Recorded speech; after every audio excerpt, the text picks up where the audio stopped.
E aí, tudo bem? Já parou para pensar numa coisa? Aquelas histórias que a gente adora, os heróis que nos inspiram, até os desafios que a gente enfrenta no dia a dia. E se tudo isso seguisse um padrão? Um padrão profundo, quase invisível? Pois é. Hoje a gente vai mergulhar de cabeça nesses padrões que moldam não só as histórias, mas as nossas próprias vidas. Ok, para começar, a gente precisa separar o joio do trigo, arquétipo e estereótipo. As palavras são bem parecidas, né? É super fácil confundir. Só que, na real, são praticamente o oposto um do outro. Um abre a nossa mente, o outro fecha, limita a nossa visão. Olha só, essa comparação aqui mata a charada. De um lado, o estereótipo. Ele é superficial, distorcido, é um rótulo limitante. Do outro, o arquétipo. Esse é profundo, universal, atemporal.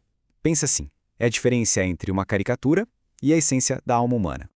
Então, o que é um estereótipo, afinal? Imagina um atalho mental que deu muito errado. É aquela generalização que joga todo mundo no mesmo saco e ignora a complexidade, a beleza de cada pessoa ser única. É um rótulo, né? Um rótulo bem raso que cega a gente, impede de ver quem está ali de verdade, por trás daquele preconceito. E o arquétipo? O arquétipo já é outra história. É bem mais fundo. Não é um rótulo de jeito nenhum. É mais como um molde, uma forma. É um padrão fundamental da nossa mente, da psique humana.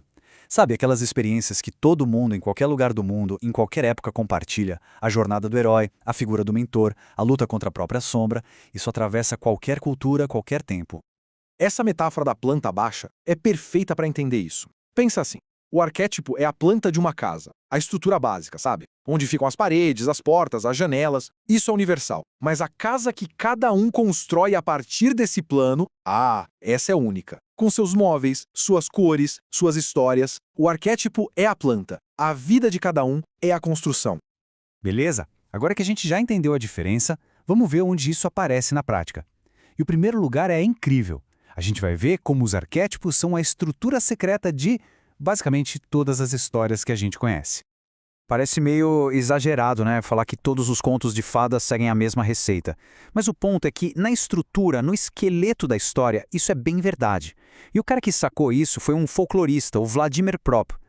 Lá no comecinho do século XX, o Prop fez um negócio genial. Ele pegou centenas de contos russos e, em vez de olhar para os personagens, o príncipe e a bruxa, ele olhou para o que eles faziam, para as ações. E aí ele descobriu uma coisa incrível. Mudava o nome, mudava o cenário, mas as funções da história, tipo os tijolinhos que constroem a narrativa, eram sempre as mesmas, de uma forma impressionante. O Prop chegou a listar 31 dessas funções. Olha só algumas delas. Tem a proibição, tipo, não entre naquela sala. Tem o dano, quando o vilão faz alguma maldade. A vitória, claro, quando o herói derrota o vilão. E o retorno para casa. Só familiar? Pois é. Essas são as pecinhas de Lego que montam a maioria das histórias que a gente ouve desde criança. Certo. Então a gente já sabe que esses padrões existem nas histórias. Mas a pergunta que não quer calar é: por quê? De onde vem tudo isso? Exatamente. Por que a estrutura de um conto lá da Rússia antiga tem tanto a ver com um blockbuster de Hollywood hoje em dia? A resposta para isso tira a gente da literatura e leva direto para a psicologia. E é aqui que a gente encontra um gigante, Carl Jung. A teoria dele era que, por baixo da nossa consciência individual, de cada um, existe uma coisa chamada inconsciente coletivo.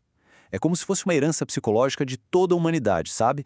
Um reservatório de experiências e memórias que todo mundo compartilha. E os arquétipos? Eles são as estruturas, os moldes, que já vêm de fábrica dentro desse inconsciente coletivo. Esse modelo do Jung ajuda muito a visualizar a ideia. Imagina que a mente, a psique, é essa esfera. Aquele pontinho de luz na superfície é a nossa consciência, o eu que a gente conhece no dia a dia. Mas o self, que é o nosso centro de verdade, está lá no núcleo, organizando a casa toda. Inclusive essa área gigantesca do inconsciente, de onde vêm os sonhos e onde moram os arquétipos. E o ponto-chave está nessa frase do Jung. O self, esse nosso centro, não é uma coisa simples e boazinha. É um complex oppositorum, ou seja, um complexo de opostos. Ele tem luz e sombra, tem o que a gente chama de bem e de mal. Ser uma pessoa completa não é ser perfeita, mas sim conseguir integrar todas essas partes. Para a gente sacar de vez essa ideia de arquétipo do Jung, a gente precisa cavar ainda mais fundo. Vamos até a filosofia, que é a raiz disso tudo. E quem ajuda a gente aqui é o filósofo Immanuel Kant, com duas palavras-chave. A primeira é fenômeno. Fenômeno é, de forma bem simples, o mundo como a gente percebe ele. Tudo que os nossos sentidos captam, tudo que a ciência consegue medir, é a realidade do nosso dia a dia. A segunda palavra é númeno, e aqui a coisa fica misteriosa. O númeno é a realidade como ela é de verdade, em si mesma, por trás do que a gente consegue perceber. É a tal coisa em si, que segundo Kant, a gente nunca consegue acessar diretamente. A gente só conhece as manifestações dela, que são os fenômenos. E aqui que a mágica acontece, a conexão genial. A imagem do arquétipo, o herói de espada na mão, a mãe superprotetora, isso é o fenômeno. É o que a gente vê, a manifestação na cultura, nos sonhos, na arte. Agora, o arquétipo puro, o arquétipo em si, aquele molde invisível e universal, esse é o número. A gente nunca vê o arquétipo em si, só as suas milhares de versões, suas expressões. Beleza. Depois dessa viagem toda pela literatura, psicologia e até filosofia, fica a pergunta: tá, e daí? Por que isso tudo importa na vida real, na prática?